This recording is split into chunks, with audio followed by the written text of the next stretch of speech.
हलक एक ताकतवर मगर गुमराह कुन इंसान था। वो शैतान को अपना दोस्त समझता था और उसकी बातों में आ जाता। शैतान उसे कहता, ताकत ही सब कुछ है, इबादत कमज़ोरों के लिए होती है, छोड़ो ये इबादत, इसमें कुछ नहीं रखा। तुम खुद इतने ताकतवर हो कि तुम्हें किसी की मदद की ज़रूरत नहीं। तुम अपनी ताकत से कुछ भी कर सकते हो और तुम पर कोई नुकसान नहीं पहुंच सकता। हलक आहिस्ता आहिस्ता इस्लाम से दूर होता चला गया।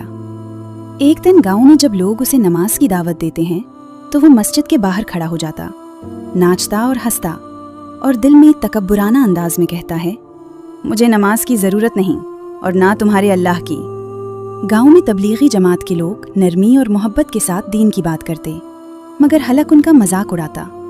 वो हंसता, ताने देता और शैतान की सरगोशियों में खुश होता कि तू सही रास्ते पर है। एक दिन जंगल में अचानक एक शेर हलक पर हमला कर देता। हलक शेर के आगे बेबस हो जाता है और ताकत, गुरूर और शैतान की सरगोशियां कुछ भी काम ना आईं। हलक शदीद जख्मी होकर ज़मीन पर गिर पड़ा और पहली बार अपनी कमज़ोरी महसूस की। इसी हालत में तबलीगी जमात के लोग वहाँ पहुँचे। जिनका वो मजाक उड़ाता था, उन्होंने बदला नहीं लिया, बल्कि उसे उठाया, घर ले गए, ज़ख्म साफ़ किए, मरहम लगाया और खामोशी से दुआ की। रात के सन्नाटे में हलक बिस्तर पर लेटा सोचता रहा, जिन्हें मैं कमज़ोर समझता था और मजाक उड़ाता था, वही लोग असल में मेरी जान बचाए।